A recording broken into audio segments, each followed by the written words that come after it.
పొద్దున మున్సిపాలిటీ వాళ్ళు వచ్చినారు, అందరూ వచ్చి బ్యానర్ ఇప్పది అన్నారు. ఇది దీంట్లో ఏం లేదు, ఇది మేము వార్డు సమస్య, ఇది ప్రభుత్వ భూమి అన్యాక్రాంతం అయినందుకు మేము రాసి తగ్గించుకున్నాము. ఫారూక్ నగర్ స్థలంలో కట్టుకునే ట్యాంకీ మాది మున్సిపాలిటీది అని వాళ్ళు చెప్తే, ఇది మున్సిపాలిటీది కావచ్చు, అయినా కానీ మా వార్డు సమస్య ఇది, పార్టీలకు అతీతంగా నేను బ్యానర్ కట్టినాను, దీని జోలికి రావాలని చెప్పినాను. వాళ్ళు 4 రోజులు 3 రోజుల నుంచి తిరుగుతూ ఉన్నారు.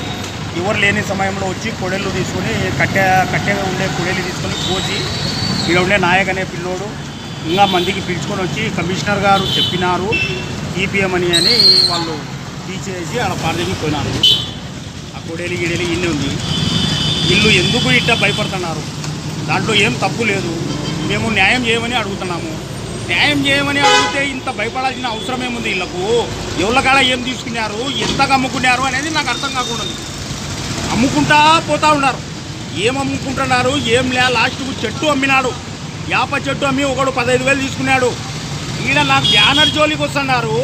ప్రభుత్వ స్థలంలో చెట్టు ఉంటే నరికి దానికి పోలీస్ స్టేషన్లలో పంచాయతీలు చేసి ఒకడు 15,000 డబ్బులు, ఒకడు నరికినోడు డబ్బులు, ఇవన్నీ వాళ్ళ మీద చర్యలు తీసుకోకుండా ఉన్నారు. ఒక న్యాయపరంగా అడిగేతోని మీద బ్యానర్లు చింపడము, కొట్లాడము, ఈ పరిస్థితి జరుగుతుంది నిందాలు. అంటే న్యాయం చచ్చిపోతుంది దానికి. దీనికి మీడియా మిత్రులు పై దాంగా అధికారులకు, పార్టీ వాళ్ళ కాడికి, అధికారుల దగ్గరికి, కలెక్టర్ల దగ్గరికి తీసుకొని పోవాలని ఈ సందర్భంగా నేను విన్నవించుకుంటున్నాను సార్. మీరే ఆగిపోతారా ఇంకా ముందర పోతారా? లేదు సార్, ఇంకా ఇది చేసినట్టు వీళ్ళు గవర్నమెంట్ స్థలం మాకు తీసి మా వార్డు వాళ్ళకు చూపెట్టినట్టు, లేకుంటే దీంట్లో కోర్టులో హైకోర్టులో మట్టంగా జరుగుతూనే ఉంటుంది. ముందరికి పోతాము, డిమాలిష్ ఆర్డర్ తీసుకొని వస్తాము, అన్నీ చేస్తాము. వాళ్ళు అప్పుడు మున్సిపాలిటీ వాళ్ళు డిమాలిష్ చేయబడుతుంది.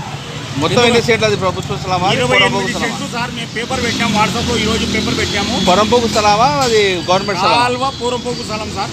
దీనికి సంబంధించి మున్సిపాలిటీకి సంబంధించినదే, ఇరిగేషన్ డిపార్ట్మెంట్ అందరికీ సంబంధం సార్. ప్రభుత్వ అధికారులందరికీ సంబంధమే. ప్రభుత్వం సొమ్ము ఏదైనా పోతుంది అంటే ప్రభుత్వ అధికారి, ప్రతి ఒక్క అధికారి దానికి అర్హుడే. దానికి కాపాడే బాధ్యత ప్రభుత్వ అధికారులకు ఉంది.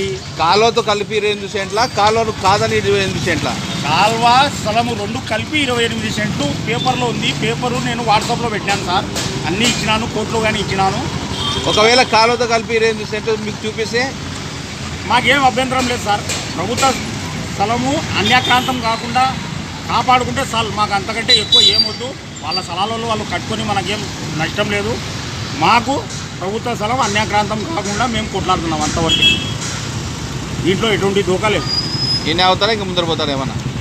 లేదు సార్, ఇది ప్లెగ్గులు కొట్టి వాళ్ళు న్యాయపరంగా చేసే అధికారులు, మాకు అధికారులకు ప్రభుత్వం వారికి ఏం లేదు.